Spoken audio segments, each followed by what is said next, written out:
ये current electricity का C17 lecture number 17 है। हम प्रीवियस लेक्चर में बात कर रहे थे किरचॉफ लॉज की, और किरचॉफ लॉ जो मैंने आपको सिखाया था KCL एंड KVL, KCL कैसे अप्लाई करते हैं, KVL कैसे अप्लाई करते हैं। आज हम किरचॉफ लॉ पर बेस्ड कुछ क्वेश्चंस कर रहे हैं। पहला क्वेश्चन लेते हैं, देखो ध्यान से। फर्स्ट क्वेश्चन देखो, सपोज हमारे पास कुछ सेल हैं। मैंने आपको अभी थोड़ी देर पहले एक इस तरह का एग्जांपल बताया था। मान लो ये दो सेल हैं। अब देखो किरचॉफ लॉ से भी हम उसको क्वेश्चन को सोल्व कर सकते हैं। मान लीजिए यहां से हमने एक कोई आउटर रेसिस्टेंस लगा रखा है, इसकी ईएमएफ मान लो 2 वोल्ट है और इंटरनल रेसिस्टेंस 1 ओम है। इसकी जो ईएमएफ है मान लो 3 वोल्ट है, इंटरनल रेसिस्टेंस 2 ओम है। वट एवर इट इज, कोई भी वैल्यूज हो सकते हैं, इसमें परेशान होने की जरूरत नहीं है। ये कोई मान लो आउटर रेसिस्टेंस है, इसको मान लो अपन बोल देते हैं ये कोई 5 ओम है, चलो 5 ले लेते हैं, ठीक है। अब ये अपन चाहे तो मैंने अभी बताया था कॉम्बिनेशन ऑफ सेल, उससे भी सोल्व कर सकते हैं, और इसको हम किरचॉफ लॉ लगाकर भी सोल्व कर सकते हैं। किरचॉफ लॉ से कैसे करेंगे ध्यान से समझो जरा, बहुत सिंपल हो जाएगा। कैलकुलेशन थोड़ी होती है लेकिन करना इजी है। मान लो ये सेल हमें I1 करंट दे रहा है, इस सेल से मान लो I2 करंट आ रही है, ये जंक्शन हो गया तो KCL लगाएंगे तो इसमें कितना हो गया अभी बेटा I1 प्लस I2। तो ये I1 प्लस I2 करंट किससे जाएगी 5 ओम से। यहां आ गए वापस, I1 इधर चलेगी, I2 इधर चलेगी, जितनी अपन ने करंट ली थी उतनी करंट वापस दे दी, KCL अप्लाई हो गया। अच्छा ये ध्यान रखना, ये जरूरी नहीं है, मैं चाहता तो इससे लिया अपन ने और यहां से जो करंट है मैं इधर भी डिवाइड कर सकता था I2, ऐसे ले लेंगे तब भी कोई फर्क नहीं पड़ता, क्योंकि कई बार क्वेश्चंस ऐसे आएंगे जिसमें करंट का डायरेक्शन पहले से दिया होगा और आपको उसकी डायरेक्शन के अकॉर्डिंग ही उसको प्रॉब्लम को आपको सोल्व करनी है, ठीक है। Let's do. मान लीजिए यहां से नाम दे देता हूं ताकि आपको दिक्कत नहीं आएगी। मान लो A B, इसको सेल को नाम E1 दे देते हैं, इस सेल का नाम E2 दे देते हैं। लूप लेते हैं, लूप लेकर के KCL तो अपन ने कर ही दिया, KVL लगाते हैं। लूप वन का नाम है A E2 B E1 A, ठीक है, या A B, देखो A B E1 A, A से B पर गए, B से A पर आए, ठीक है, ऐसे घूम करके E1 से होते हुए। तो ये बाहर का एक लूप हो गया। पहले A से B पर जाओ, A से B पर जाएंगे तो करंट कितनी है, पोटेंशियल ड्रॉप देखेंगे, I1 प्लस I2 करंट है और रेसिस्टेंस कितना है 5 ओम। B पर आ गए, प्लस यहां करंट कितनी है I1, रेसिस्टेंस कितना है 1 ओम, टोटल पोटेंशियल ड्रॉप हो गया। EMF क्योंकि माइनस से प्लस की तरफ आ रहे हैं, इसका मतलब छोटे से बड़े हो रहे हैं, तो यहां क्या आ जाएगा 2 वोल्ट। ये इक्वेशन क्या है हमारे पास, देखो ध्यान से, 5I1 plus 5I2 plus I1 is equal to 2। देखना ध्यान से, कैलकुलेशन में कोई गड़बड़ नहीं हो जाए। 5I1 5I2, I1 is equal to 2, इसको लिख सकते हैं अपन कि 6I1 plus 5I2 is equal to 2। ये हमारा इक्वेशन नंबर 1 हो गया। क्योंकि हमने दो करंट लिए I1 I2, तो हमें कितने चाहिए इक्वेशन, 2 इक्वेशन चाहिए। भाई जितने वेरिएबल होते हैं उतने हमें इक्वेशंस चाहिए होती है, तो हमें 3 लूप लेने की तो जरूरत ही नहीं पड़ेगी, हमें केवल 2 लूप ले लेंगे, 2 लूप लेकर के 2 इक्वेशन आ जाएगी, 2 इक्वेशन को सोल्व करेंगे और हम आंसर ले आएंगे। दूसरा लूप ले रहा हूं, देखो ध्यान से, loop A B E2 A से B पर जाऊंगा, B से E2 से होता हुआ वापस A पर आऊंगा। इक्वेशन समझो ध्यान से, इक्वेशन क्या बनेगी, A से B पर जाओ, वही I1 plus I2 times 5 potential drop. दूसरे वाले सेल में देखो प्लस I2 करंट है, रेसिस्टेंस 2 ओम है और A पर पहुंच गए, total potential drop, total EMF। एक ही सेल है बीच में E2, वो भी माइनस से प्लस, छोटे से बड़े हो रहे हैं, तो यहां क्या आ जाएगा 3। ये इक्वेशन क्या होगी, देखो बेटा 5I1 plus 5I2 plus 2I2 is equal to 3। इसका मतलब कि 5I1 प्लस 5 और 2 7 I2 is equal to 3, equation number 2। Equation of two variable है, अपन जानते हैं इक्वेशन ऑफ टू वेरिएबल में कोई भी दो वेरिएबल को इक्वल कर देंगे, इक्वल करके और उसको अपन सोल्व कर सकते हैं। आप देख सकते हैं यहाँ 5 है, यहाँ पर 6 है, तो इसको 5 से मल्टीप्लाई कर दें, इसको 6 से मल्टीप्लाई कर दें और माइनस कर देंगे तो क्या हो जाएगा, I1 कट जाएगा, I1 कट जाएगा तो I2 की वैल्यू हमारे पास आ जाएगी। करेक्ट है, तो मैं लिख भी देता हूं तो आपको दिक्कत नहीं आएगी कि equation 1 into 5 minus equation 2 into 6। Equation 1 को 5 से मल्टीप्लाई कर रहा हूं, इक्वेशन 2 को 6 से मल्टीप्लाई करके माइनस कर रहा हूं। तो देखो ध्यान से, तो यहां से अपन ने 5 को मल्टीप्लाई 5 से मल्टीप्लाई किया, 5 6 जा 30 I1 प्लस 5 5 जा 25 I2 और 5 2 जा 10। 5 से मल्टीप्लाई कर दिया बेटा, इसको 6 से मल्टीप्लाई करो, 6 5 जा 30 I1 प्लस 6 7 जा 42 I2 इज इक्वल टू 6 3 जा 18। मल्टीप्लाई कर दिया, माइनस कर दो, माइनस माइनस माइनस, 30 I1 से 30 I1 कैंसिल हो जाएगा, 42 में से 25 माइनस करो, कितना आ गया 17, minus 17 I2 is equal to minus 8।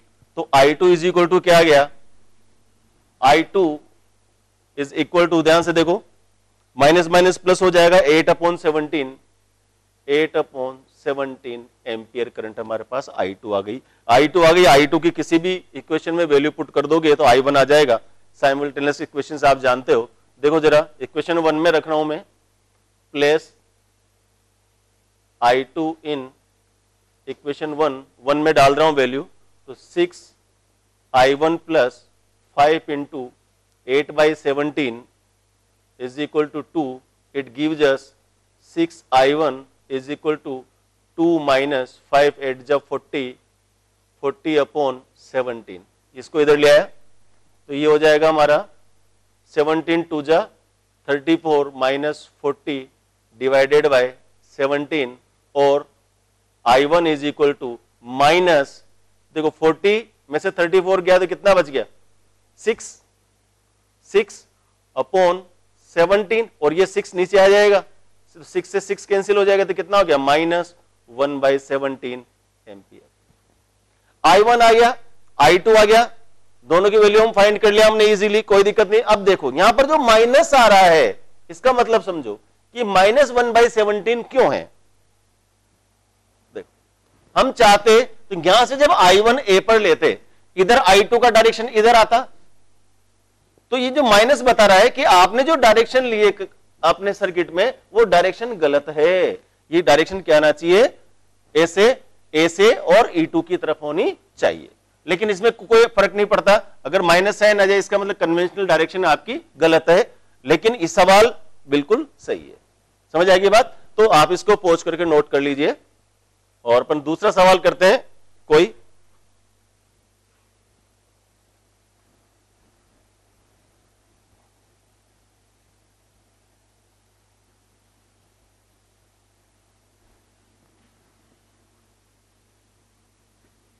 देखो, कोई दूसरा क्वेश्चन ले रहा हूं मैं, एक व्हीटस्टोन ब्रिज का सर्किट लेते हैं।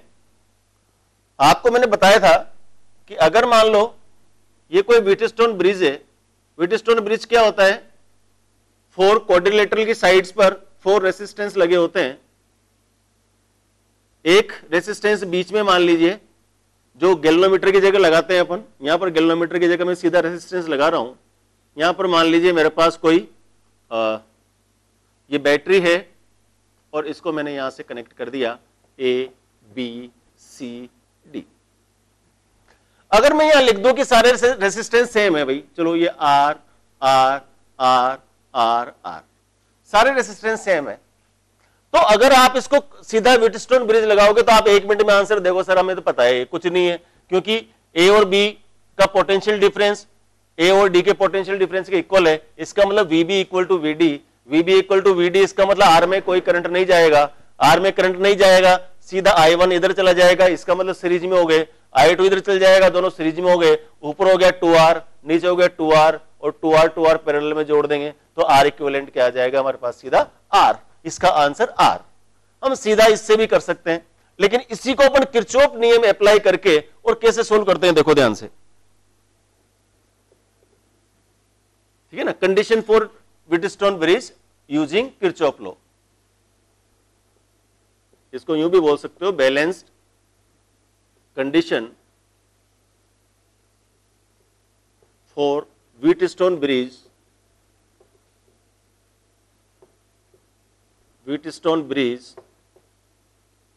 Using Kirchhoff law.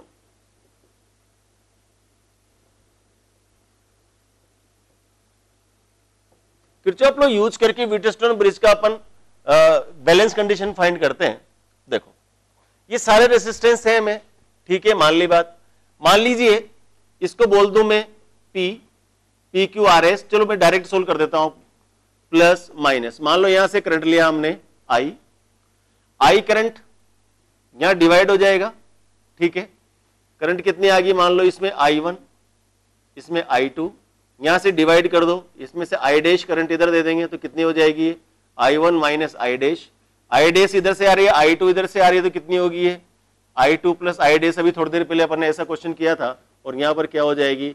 I1 plus I2। First law verify हो जाएगा। I1 प्लस I2 करंट हमने दी थी, और I1 प्लस I2 करंट हमारे पास आ गई, ठीक है। इसको यूज करते हैं, तो अगर मान लो इसको आपको व्हीटस्टोन ब्रिज का बैलेंस कंडीशन फाइंड करनी है, तो ये जो आर रेसिस्टेंस है, इनको आप चाहो तो PQRS लिख सकते हो।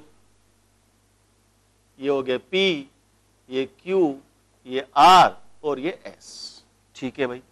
बैलेंस कंडीशन निकाल लेते हैं, फिर इस क्वेश्चन को सोल्व भी अपन आराम से कर लेंगे। देखो लूप लेते हैं पहले। लूप कौन सा? ABDA, A से B पर जाएंगे, B से D पर जाएंगे, D से A पर जाएंगे वापस। देखो A से B पर जाओ, A से B पर जाओगे, पोटेंशियल ड्रॉप कितना हो रहा है यहां पर? I1 इंटू P, ठीक है, I1 इंटू P। इधर जो पोटेंशियल ड्रॉप है कितना है भाई? I dash into R plus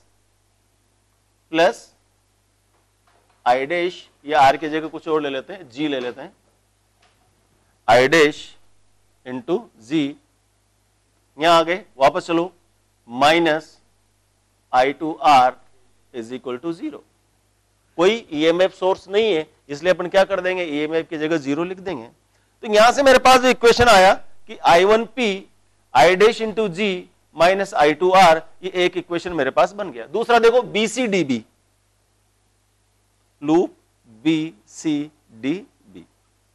BCDB में देखो B से C पर जाओ, B से C पर जाएंगे तो कितना आएगा?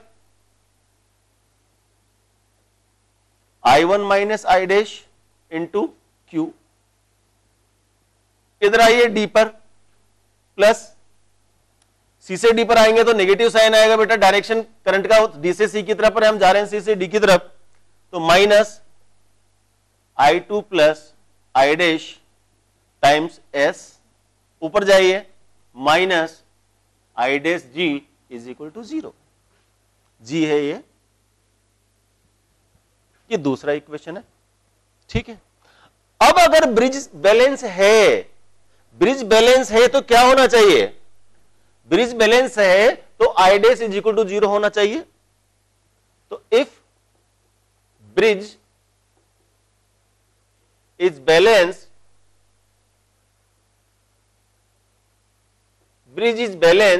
I dash should be equal to 0। यही तो कंडीशन है हमारी।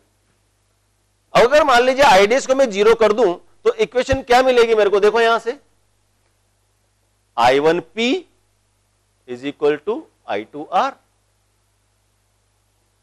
इसी तरह से यहां पर I dash is equal to 0 कर दो तो क्या कंडीशन आएगी? देखो कि I1Q ये 0 हो गया, minus I2S is equal to 0, या I1Q is equal to I2S। Equation number 2।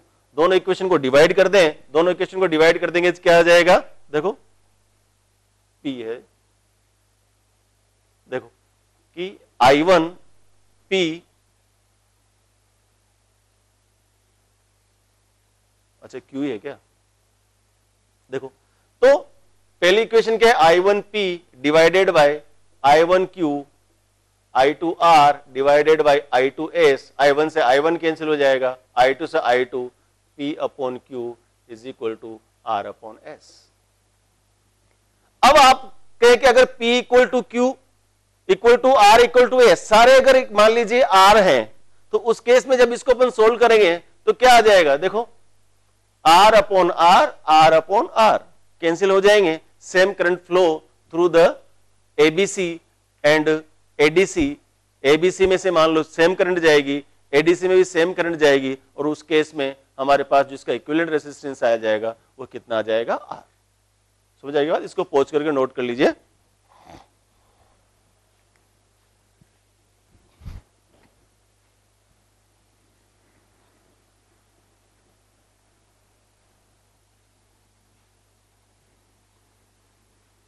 Kirchhoff law से हम कोई भी कॉम्प्लिकेटेड सर्किट हो आराम से सोल्व कर सकते हैं। एक और क्वेश्चन लेते हैं, ध्यान से देखो जरा। मान लो हमें एक कोई क्वेश्चन दिया है इस तरह से, ये 2 वोल्ट है, 1 ओम है, ये मान लीजिए 2 ओम है, 3 वोल्ट है, ये 1 ओम है, ये 2 वोल्ट है, और इस तरह का कोई हमें सर्किट दिया है।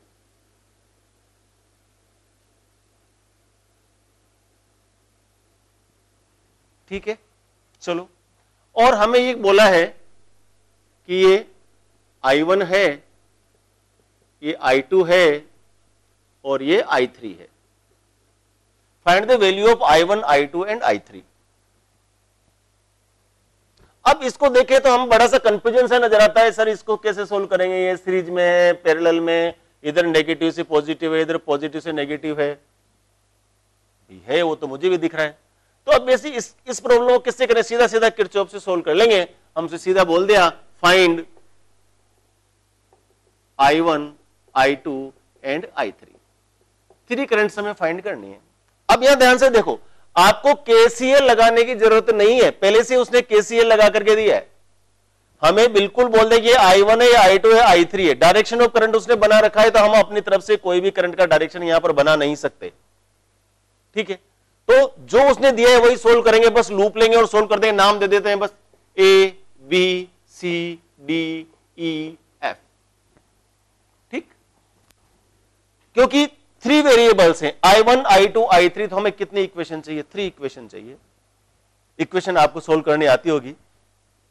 पहला लूप ले रहा हूं मैं A B E F A, loop A B E F A। थोड़ा सा लंबा होगा, घबराने की जरूरत नहीं है, क्योंकि कैलकुलेशन 3 वेरिएबल इक्वेशन है, 3 वेरिएबल इक्वेशन सोल्व करना कई सारे तरीके हैं, लेकिन क्योंकि आपके लेवल पर जो बेसिक मेथड है वही यूज करूंगा मैं यहां पर। देखो A B E F A, A से B पर जाओ, न तो कोई करंट है और न तो रेजिस्टेंस है और न ही कोई सेल है, तो न तो कोई पोटेंशियल ड्रॉप होगा और न ही कोई EMF है, तो EMF वहां पर होगा। A से B पर आ गए, B से E पर जाओ, B से E पर जा रहे हैं तो हमारे पास रेजिस्टेंस भी है, हमारे पास सेल भी है। पहले पोटेंशियल ड्रॉप देखते हैं, तो क्या आएगा बेटा, करंट कितनी है I2, रेजिस्टेंस कितना है 2I2। ठीक है, चलो ऊपर जाओ, E से F पर कोई रेजिस्टेंस नहीं है, F से A पर है। अब डायरेक्शन ऑफ करंट में जा रहे हैं हम, इसका मतलब करंट कितनी है I1, रेजिस्टेंस कितना है 1, और चूंकि करंट के डायरेक्शन में जा रहे हैं इसलिए साइन क्या आएगा प्लस। ये टोटल पोटेंशियल ड्रॉप हो गया इस लूप में। टोटल EMF A से B में कुछ भी नहीं है, B से E पर जा रहे हैं, छोटे से बड़े हो रहे हो, छोटे से बड़े हो रहे हो, इसका मतलब प्लस आएगा 3। ऊपर चलो, भी छोटे से बड़े हो रहे हो, प्लस आएगा 2। तो यहां से इक्वेशन क्या बन गया हमारे पास कि 2I2 plus I1 is equal to 5 से इक्वेशन नंबर 1। ठीक, दूसरा लूप लीजिए B C D E B, B से C, C से D, D से E और E से वापस B। दूसरा लूप ले लिया, BC में कुछ भी नहीं है, C से D पर जाएंगे तो 1I3, I3 इंटू 1, यहां पर कुछ भी नहीं है क्योंकि अपोजिट जा रहे हैं। देखो ध्यान से, इधर करंट का डायरेक्शन बी से ई की तरफ है, हम ई से बी की तरफ जा रहे हैं तो माइनस लेंगे 2I2 और पोटेंशियल ड्रॉप नहीं है कुछ भी। चलो ईएमएफ देखते हैं, बी से सी में कुछ भी नहीं है, सी से डी पर जा रहे हैं लेकिन बड़े से छोटे हो रहे हैं तो -2, प्लस से माइनस तरफ जाते हैं तो अपन क्या लेते हैं माइनस, ई से ए पर जाएंगे वापस देखो बड़े से छोटे हो रहे हैं, इसका मतलब -3 और दिस इक्वेशन गिव्स अस कि I3 minus 2I2 is equal to -5, equation number 2। ठीक है, दो इक्वेशन बन गई, तीसरा कौन सा लें? थर्ड लूप ले लेते हैं। थर्ड लूप लेंगे A B C D E F A से चलेंगे और ए से वापस आएंगे। अब जब इधर जा रहे हैं तो बीच वाले में मत घुस जाना, हमने लूप लिया है A B C D E F A, इसका मतलब हम केवल बार बार ही चलेंगे। चलो ए से बी में कुछ भी नहीं है, बी से सी में कुछ भी नहीं है, सी से डी में जाइए, सी से डी में करंट है I3 और रेजिस्टेंस है 1, इसका मतलब I3 इंटू 1। डी से ई में कुछ भी नहीं है, ई से एफ में कुछ भी नहीं है, लेकिन यहां पर है I1 और I और डायरेक्शन ऑफ करंट ही है इसलिए प्लस आ जाएगा, इसको बोलेंगे अपन I1 इंटू 1। देखो यहां भी 1 ओम रेसिस्टेंस है, यहां भी 1 ओम रेसिस्टेंस है, ध्यान रखना। पोटेंशियल ड्रॉप का मतलब करंट इंटू रेसिस्टेंस, और डायरेक्शन कैसे लेनी है? करंट के डायरेक्शन में पॉजिटिव, करंट के डायरेक्शन के opposite negative. Is equal to EMF देखते हैं, ए बी में कुछ भी नहीं, बी सी में कुछ भी नहीं, सी डी में बड़े से छोटे जा रहे हो माइनस आएगा -2। डी से ई में सेल नहीं है, ई से एफ में सेल नहीं है, एफ से एम में सेल है, लेकिन यहां पर एफ से जब ए की तरफ जा रहे हो तो ये माइनस से प्लस यानी कि छोटे से बड़े हो रहे हो तो साइन क्या आएगा? प्लस का। तो यहां से इक्वेशन आ गई हमारे पास I3 plus I1 is equal to 0। Equation number 3, 3 variable equation है I1, 1 इक्वेशन, 2 इक्वेशन, 3 इक्वेशन, आपको ये सोल्व करनी है। कई तरीके, जिस भी तरीके को आप अप्लाई करना चाहे कर सकते हैं। यहां से देखो जरा, इसमें अगर मैं देखूं तो I1 is equal to I3 है, ठीक है। तो अगर मान लीजिए मैं किसी भी एक इक्वेशन में I1 की जगह I3 लिख दूं तो दो इक्वेशन मेरे पास आ जाएगी I2 I3 में, जिससे I2 I3 की वैल्यू अपन इजीली फाइंड कर सकते हैं।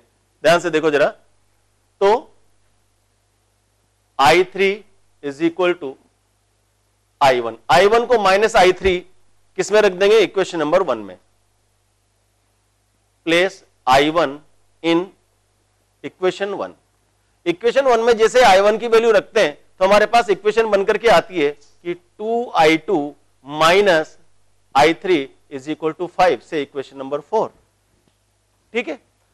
अब चूंकि ये I2 I3 में इक्वेशन है, ये भी I2 I3 में इक्वेशन है, इन दोनों को अपन सोल्व कर सकते हैं इजीली।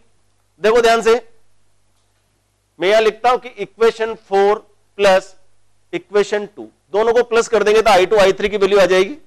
चलो क्या है भाई, देखो इक्वेशन 2 क्या है?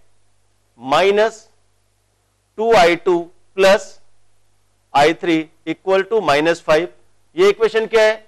+2I2 minus I3 is equal to कितना है? 5।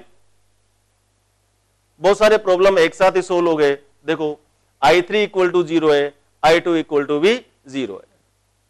इसका मतलब क्या आ जाएगा? I2 is equal to 0, I3 equal to 0, I3 0 है, इसका मतलब I1 भी कितनी हो जाएगी? 0। इस सर्किट में कोई करंट का फ्लो नहीं होगा।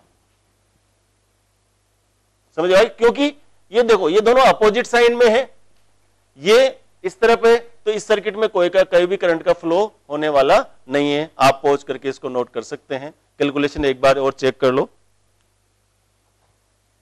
देखो यहां से चले अपन I3, ये 2I2 plus I1 is equal to 5, तो 2I2 is equal to I1 is equal to 5। दूसरा वाला जो है इसमें कितनी है हमारी? I3 minus 2I2 is equal to -2 और -3, तो दैट इज -5। इसका मतलब I3 minus 2I2 is equal to -5। Third loop में देख लो, I3 is equal to 1, I3 1 है, I1 1 है, दोनों सेम डायरेक्शन में, और यहां से जाएंगे ये माइनस का आएगा और ये प्लस का, तो 0 I3 plus I1 is equal to 0। यहां से I1 is equal to minus I3 आप इसमें रख सकते हो, तो यहां जैसे माइनस I3 रखते हो आपके पास जो वैल्यू आ जाएगी कितनी आ जाएगी, देखो ये I1 की जगह मैंने लिख दिया माइनस I3, माइनस I3, ठीक है। और ये जो इक्वेशन है माइनस 2I2 प्लस I3, ये वाली इक्वेशन 2, और ये जो इक्वेशन है हमारे पास कितने की 2I2 माइनस I3, यहां I3 से I3 कैंसिल हो गया, I2 2I2 से 2I2 कैंसिल हो गया, इसका मतलब I3 और I2 की वैल्यू क्या है हमारे पास 0। I3 I2 की वैल्यू 0 है तो नेचुरली I3 को यहां लिख दूंगा तो I1 की वैल्यू भी क्या हो जाएगी 0, ठीक है। चलो नोट कर लो पॉज करके, फिर नेक्स्ट क्वेश्चन करते हैं।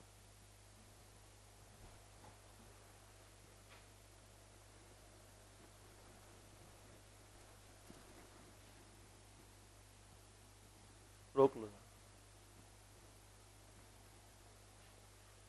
ओके। देखो नेक्स्ट टॉपिक है हमारा joules law, heating effect of current. बच्चों मैं आपको बता दूं ये जो हमारे C17 तक जो बेसिक करंट इलेक्ट्रिसिटी है, वो बेसिक करंट इलेक्ट्रिसिटी आप लोगों की एनसीईआरटी लेवल की जो होती है वो खत्म हो जाएगी। इसके बाद जो करंट इलेक्ट्रिसिटी खत्म नहीं होगी, लेकिन करंट इलेक्ट्रिसिटी में अभी बहुत कुछ बाकी है। लेकिन अब जो आगे के जो लेक्चर आएंगे करंट इलेक्ट्रिसिटी के, उनमें केवल वो क्वेश्चंस आएंगे जो नीट और आईआईटी में आते हैं, और वही टॉपिक आएंगे अब जो आपसे हाई एंड लेवल के हैं। तो नेक्स्ट जो वीडियोज आएंगे उनको वो बच्चे देखें जिनको अच्छी लेवल की तैयारी करनी है, नीट की डायरेक्ट प्रिपरेशन करनी है या आईआईटी की प्रिपरेशन करनी है। दूसरी बात, अगर आपको इन वीडियोज में कहीं भी कोई भी किसी भी तरह की कोई दिक्कत आ रही हो तो आप मुझे मेरे पर्सनल नंबर पर व्हाट्सएप कर सकते हैं। व्हाट्सएप पर आप आपका क्वेश्चन खींच करके डाल सकते हैं। आप ये भी कर सकते हैं कि मुझे इंडिविजुअली वीडियो कॉल कर सकते हैं, व्हाट्सएप पर कर सकते हैं, डुओ पर कर सकते हैं, ठीक है ना। आप मेरे से जूम पर भी कांटेक्ट कर सकते हैं, ठीक है। और जो प्रॉब्लम्स आपको दिए जा रहे हैं, आपको शीट्स दी जा रही हैं, डीपीपीस दी जा रही हैं, उनको सोल्व कीजिए। कोई दिक्कत आए तो आप मुझसे डायरेक्ट अप्रोच कर सकते हैं, ठीक है। तो आज का ये देखो लास्ट टॉपिक है हमारा जूल्स लॉ या heating effect of current. Joule ने क्या देखा कि when current is pass through a conductor, जब किसी भी वायर में करंट का फ्लो किया जाता है तो वो गर्म हो जाता है। आपने भी देखा होगा, मान लीजिए कोई सेल के साथ एक सेल के दोनों पॉजिटिव नेगेटिव को आप एक कॉपर वायर लेकर के जोड़ दीजिए, थोड़ी देर आप रखेंगे तो वो गर्म हो जाता है, ठीक है। गर्म क्यों हो जाता है उसकी भी कहानी है कि जब अपन किसी भी वायर में जब करंट का फ्लो करते हैं, यानी कि चार्ज फ्लो करते हैं, चार्ज फ्लो करने के लिए क्या करना पड़ेगा, हमें वर्क डन करना पड़ेगा। और वर्क डन क्या है, एनर्जी। तो ये जो वर्क डन करना पड़ता है हमें चार्ज को फ्लो कराने में, वो वर्क डन किसमें कंज्यूम हो जाता है, हीट में कन्वर्ट हो जाता है, और इसको बोलते हैं अपन Joule's law, heating effect of current. तो when current is pass through a conductor it gets heated, this is known as heating effect of current. एक लाइन में आप याद रख सकते हैं, लेकिन कॉन्सेप्ट आपको नोट करना चाहिए। amount of work done to flow charge in a conductor, amount of work done to flow charge in conductor consume in form of heat energy। अरे भी वर्क डन करेंगे, वर्क डन कहीं न कहीं energy में convert होगा। Energy conservation law जानते हो आप, energy neither be created nor be destroyed, it can be transferred from one form to another form. तो हम किसी भी कंडक्टर में चार्ज का फ्लो करा रहे हैं, चार्ज का फ्लो करा रहे हैं, इसका मतलब वर्क डन करना पड़ेगा। अब वर्क डन ऐसे थोड़ी कि वहां पर कोई हैमर लेकर के या कोई स्क्रू ड्राइवर लेकर के वर्क डन कर रहे हैं। वर्क डन का मतलब यही नहीं होता कि हमको मैकेनिकल वर्क डन करें, इलेक्ट्रिक वर्क डन भी करना पड़ता है। याद करो मैंने आपको एक थोड़े दिन पहले बताया था कि VA minus VB is equal to W by Q। तो W इज इक्वल टू क्या हो गया, Q VA minus VB। VA minus VB क्या है, potential difference across the terminals of the battery. जब इसको अपन 4 से मल्टीप्लाई कर रहे हैं तो क्या आ रहा है हमारे पास, वर्क डन आ रहा है। This work done consume in the form of the electrical heating effect और हीट एनर्जी। समझ आई बात। तो ये चीज हमें याद होना चाहिए, इसको बोलते हैं कंसेप्ट। ये तो डेफिनेशन होगी कि when current is pass through a conductor it gets heated, this is known as heating effect of current और Joule's law. But the concept behind it is amount of work done to flow charge in a conductor consume in the form of heat energy। मान लीजिए मेरे पास एक छोटा सा circuit है, इसको अपन show करने की कोशिश करते हैं। एक छोटा सा सर्किट है हमारे पास, मान लीजिए ये कोई वायर लिया, इसका नाम है AB वायर, ठीक है। इसको हमने किसी वोल्टेज सोर्स से जोड़ दिया। वोल्टेज सोर्स से जोड़ देंगे तो क्या होगा, इसमें चार्ज का फ्लो करेंगे। वोल्टेज सोर्स से जोड़ दिया मतलब एक बैटरी लगा दिया, कोई सेल लगा दिया, तो मान लीजिए उसमें से Q चार्ज फ्लो हो रहा है, और A और B इन दोनों के बीच का जो पोटेंशियल डिफरेंस है, पोटेंशियल डिफरेंस क्या है, VA माइनस VB, मान लीजिए V है, ठीक है भाई, V है, तो इसका मतलब वर्क डन क्या हो जाएगा, work done to flow charge, charge को फ्लो करने में वर्क डन क्या है, charge into potential difference. What is charge, Q, potential difference कितना है, V, तो W क्या आ गया, QV। लेकिन इलेक्ट्रिकल जो करंट इलेक्ट्रिसिटी के फर्स्ट या सेकंड लेक्चर में मैंने बताया हुआ, अब Q is equal to IT होता है, Q कूलम में, I एम्पियर में, T सेकंड में, Q is equal to IT, तो W क्या हो गया भाई, W is equal to VIT, Q की जगह IT लिख दिया, VIT, V voltage across the conductor, I electric current, T time in second, W किसमें हो जाएगा, जूल में, करेक्ट। यहां से ही आप बहुत सारे कॉन्सेप्ट, ये बेसिक फॉर्मूला है, इससे जो मर्जी बना लो। ये अमाउंट ऑफ वर्क डन किसमें कंज्यूम हो रहा है, हीट में, तो हम यहां क्या बोल देंगे, W की जगह हीट लिख देंगे, तो H इज इक्वल टू क्या आ गया, VIT, ठीक है भाई। अगर मान लीजिए आपको पावर चाहिए, मैकेनिकल पावर क्या जानते हैं अपन, देखो मैकेनिकल पावर क्या होती है, work done per unit time. What is work done, VIT divided by T, T से T cancel, P is equal to VI, ठीक है ना। यहां बोलते थे अपन joule per second, joule per second क्या होता था, वाट, यहां क्या आ गया, V किसमें, वोल्ट, I किसमें, एम्पियर, P किसमें हो गया, वाट में। तो ये इलेक्ट्रिक पावर हो गई, ये मैकेनिकल पावर हो गई, ठीक है ना बेटा। तो यहां से जो हमारे पास फॉर्मूला है क्या है, ये जो वर्क डन है किसमें कन्वर्ट हो रहा है, हीट में कन्वर्ट होता है, हीट क्या हो गया, VIT। मान लो आपको वोल्टेज में दे रखा है, करंट दे रखा है, टाइम दे रखा है, और हीट एनर्जी फाइंड करनी है, तो H is equal to VIT, ठीक है। मान लीजिए हमारे पास सीरीज में कोई सर्किट लगा हुआ है, और सीरीज में अपन जानते हैं सीरीज में I सेम रहती है, I सेम रहती है, तो I को क्या कर देंगे अपन, देखो ऐसे लिख सकते हैं, V बाई R, तो H क्या हो गया, V square by R into T। अरे I की जगह V बाई R लिख दिया, V इंटू V स्क्वायर हो गया RT, तो हीट का ये दूसरा फॉर्मूला हो गया, ठीक है ना। Basic formula W is equal to VIT, और इसका मतलब amount of work done to flow electric charge in a conductor consume in the form of the heat energy. इस वर्क डन को आप हीट लिख सकते हो, बाकी तो कहानी बनानी है, कुछ भी लिख दो। I की जगह V बाई R लिख दिया, हमारे पास करंट नहीं दिया, कोई बात नहीं, V बाई R लिख देंगे तो V by R into T, heat आ गया। मान लीजिए हमारे पास V नहीं है, तो V की जगह क्या लिख दोगे आप, IR, जैसे V is equal to IR लिखोगे, H इज इक्वल टू क्या हो गया, I स्क्वायर RT, ये भी हीट का फॉर्मूला हो गया, ठीक है ना। तो हीट के 3 फॉर्मूलेज हो गए, फिर फॉर्मूले हो गए VIT, V square by RT, H is equal to I square RT।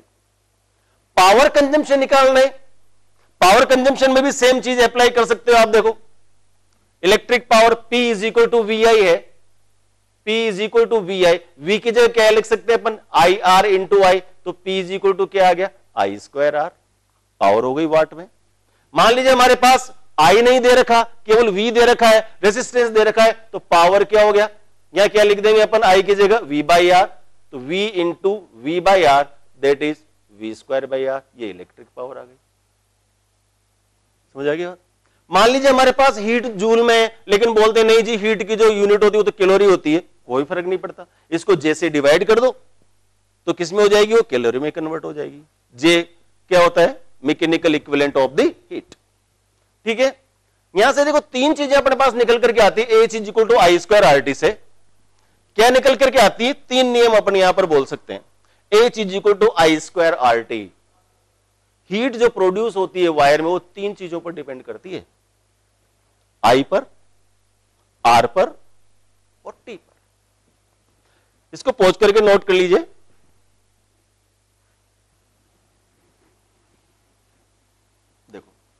अब जो फॉर्मूला निकल करके आया, और इससे हम एक नाम बनाने में कुछ भी बना लो, इसको बोलते हैं Joule's law of heat production, Joule's laws of production of heat,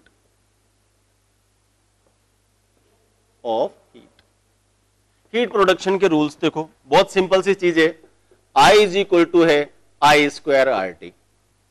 ठीक है भाई, अगर मैं बोल दूं कि भाई R कांस्टेंट है,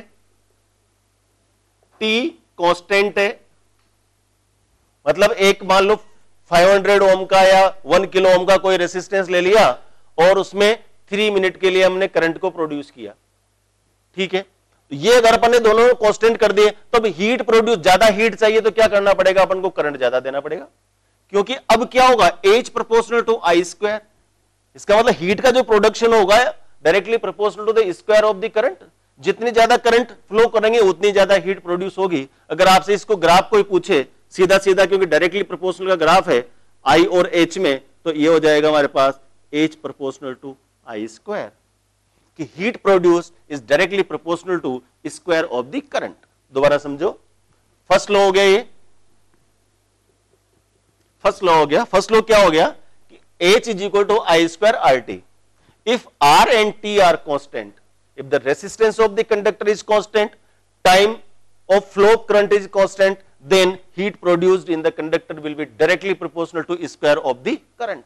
जितनी ज्यादा करंट का हम फ्लो करेंगे उसमें हीट उतनी ज्यादा प्रोड्यूस होगी। दूसरा सेकेंड रूल देखिए, अगर मान लो बोल दे अपन कि I एंड T कांस्टेंट, अरे भाई कांस्टेंट करंट कांस्टेंट टाइम के लिए फ्लो करनी है, मान लो 5 एम्पियर करंट है, 10 मिनट तक फ्लो करनी है, और हमसे क्या कि ये दोनों चीजें तो कांस्टेंट है, हमें तो हीट और बढ़ानी है। हीट और बढ़ानी है तो क्या करोगे बेटा, H प्रोपोर्शनल टू R। भाई कांस्टेंट कर दी I 3 एम्पियर फिक्स है, इससे ज्यादा हम करंट नहीं दे सकते, हमारे पास सोर्स ही नहीं है। टाइम, ज्यादा टाइम नहीं है, हमारे पास 5 मिनट का टाइम है। 3 एम्पियर से 5 मिनट में हमें ज्यादा हीट चाहिए। अब ज्यादा हीट चाहिए तो क्या करना पड़ेगा आपको, रेसिस्टेंस बढ़ा देंगे। जितना ज्यादा रेसिस्टेंस होगा उतनी ज्यादा हमारे पास हीट का प्रोडक्शन होगा। ग्राफ क्या हो जाएगा इसका, R H directly proportional, H proportional to R। R बढ़ा देंगे H बढ़ जाएगा, I बढ़ा देंगे H तेजी से बढ़ जाएगा। डायरेक्टली प्रोपोर्शनल है, डायरेक्टली प्रोपोर्शनल है। देखो ऐसे ऐसे समझ आएगी ना बात। ये I1 H1 I2 H कितना हो गया 4, I3 H हो गया 9, ऐसे पैराबोला टाइप ग्राफ आएगा इसका, ऐसे वाला तेजी से बढ़ता हुआ। इसको बोलेंगे अपन H proportional to I square. तो I बढ़ाएंगे तो हीट तेजी से बढ़ेगी, कब, जब R और T कांस्टेंट होगा। First law. सेकंड लॉ में क्या करेंगे, करंट भी कांस्टेंट है, टाइम भी कांस्टेंट है, तो H प्रोपोर्शनल टू R। इसका मतलब अब R बढ़ाएंगे तो हीट बढ़ेगी, ज्यादा बड़ा रेसिस्टेंस हमें लेना पड़ेगा अगर ज्यादा हीट चाहिए तो। तीसरी बात, हमसे ये बोल दिया कि I एंड R कांस्टेंट। भाई R हमारे पास 3 किलो ओम है, इससे ज्यादा रेसिस्टेंस हमारे पास नहीं है, हम 5 एम्पीयर करंट से ज्यादा करंट नहीं दे सकते, और हमें ज्यादा हीट चाहिए। करंट का फ्लो कांस्टेंट कर दिया, रेसिस्टेंस की वैल्यू भी कांस्टेंट कर दी, फिर भी ज्यादा हीट चाहिए। अब ज्यादा हीट चाहिए तो क्या करना पड़ेगा, क्या करना पड़ेगा, ज्यादा देर तक करंट फ्लो करना पड़ेगा। इसका मतलब H प्रोपोर्शनल टू T। नहीं, जैसे आपने देखा होगा आपकी जो रोड होती है पानी गर्म करने की, सर्दी के दिनों में आपके पास ज्यादा देर पानी को गर्म करना है तो क्या करना है, ज्यादा देर तक रखनी पड़ती है, क्योंकि वहां पर कांस्टेंट करंट आ रही है, कांस्टेंट करंट आ रही है ही, उसका जो रोड का रेसिस्टेंस है वो भी फिक्स है। जब कांस्टेंट करंट है, रेजिस्टेंस फिक्स है, तो और आपको हीट बढ़ानी है, पानी को ज्यादा गर्म करना है, तो क्या करना पड़ेगा अपन को, ज्यादा देर तक करंट देनी पड़ेगी। ज्यादा देर तक करंट देंगे तो heat produced will be directly proportional to the time of flow of the current. तो ये हमारे जूल्स प्रोडक्शन है, समझ आ गई बात। इन पर आप बेस्ड क्वेश्चंस कीजिए, मैंने आपको डीपीपीज दी है, डीपीपीज के क्वेश्चन कीजिए, ठीक है। कोई भी दिक्कत है आप मेरे पर्सनल नंबर पर व्हाट्सएप कीजिए, वीडियो कॉल कीजिए। Okay, best of luck.